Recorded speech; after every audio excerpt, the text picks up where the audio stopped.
So, when you hear the name William Morris, you probably think of those beautiful, super intricate patterns, right? On wallpaper or fabric. But he was so much more than a designer. He was actually a revolutionary thinker who believed that art, work, and society were all tied together, like fundamentally. So, let's get into this and see how he wanted to use art to literally change the world. And this quote right here, it's the absolute key to his entire philosophy. For Morris, art was never supposed to be some luxury item you hang in a gallery or hide away in a rich person's house. No way. He saw it as a universal human birthright, something as essential as freedom itself. All right, so here's our game plan for this explainer.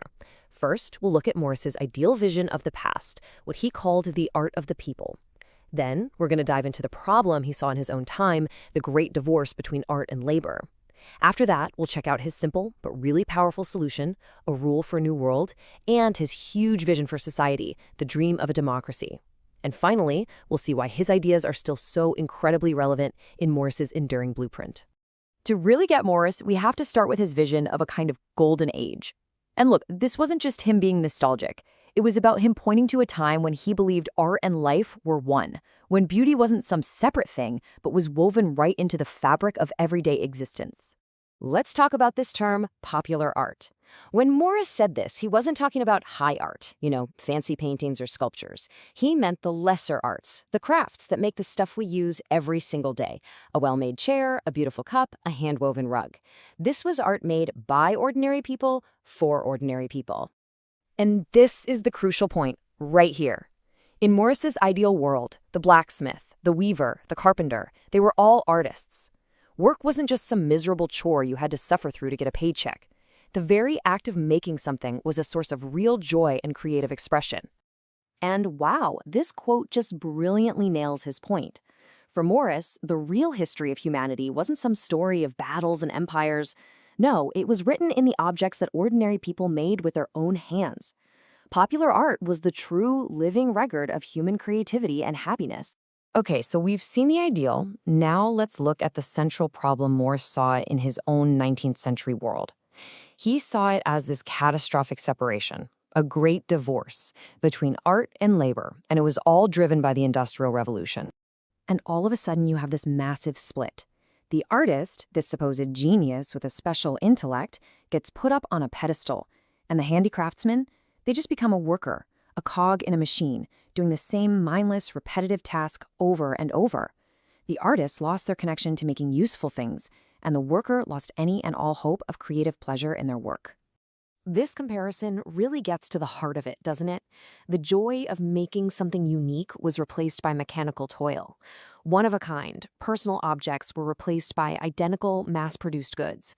And a life where art was just part of everything was replaced by one where, as Morris saw it, both life and work had become pretty ugly. And this was his whole thesis. The separation hurts everyone. It makes the things we own shoddy and soulless, and it makes the lives of the people who make them miserable and unfulfilling. The loss of beauty in our stuff was directly connected to the loss of happiness in our work. So if that's the problem, what was Morris's solution? Well, it wasn't some complex economic theory. It was actually a simple, elegant, and really personal rule that literally anyone could follow to start a kind of quiet revolution right in their own home. I mean, the question hanging over his whole society was huge. How do you possibly push back against this massive, unstoppable tide of industrial commerce and ugliness? Where do you even begin? This is it. This single sentence is one of the most famous and powerful ideas in the entire history of design. And it's not just about decorating. It's a moral and aesthetic filter for your life. It's a personal act of rebellion against a world just filled with meaningless clutter. And here's how it works. Step 1, you get rid of the junk, all the stuff you own just out of habit. Step 2, by being a conscious consumer, you start to create a demand for things that are well-made and thoughtfully designed, which in turn supports happy, creative workers. And finally, step 3, your own home becomes a sanctuary of intention and beauty. But Morris's vision, it didn't just stop at the front door. This personal rule was just the beginning of a much larger idea, a total transformation of society, which he called the democracy of art. In this future he imagined, art wouldn't be some optional extra. It would be seen as a positive necessity, totally essential for humane life. And crucially, everyone would participate, sharing in the pleasure of both making beautiful things and then using them. This quote is so revealing because it shows this incredible connection Morris made between art and peace. He believed that a society obsessed with commercial competition, constantly trying to produce more, faster, cheaper, could never be a society that truly values art. True art, for him, required a more cooperative, less frantic way of life.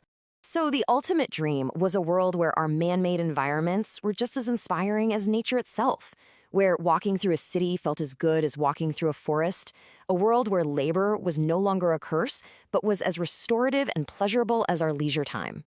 Now you might be thinking, okay, this all sounds like a lovely 19th century dream, but come on. But Morris's ideas didn't just fade away. They planted the seeds for what you could call a legacy of discontent that has continued to challenge the way we live and work, right up to this very day. You can trace a direct line from his lectures to the arts and crafts movement, which he championed. His ideas influenced the famous Bauhaus school, which tried to unite art and industry.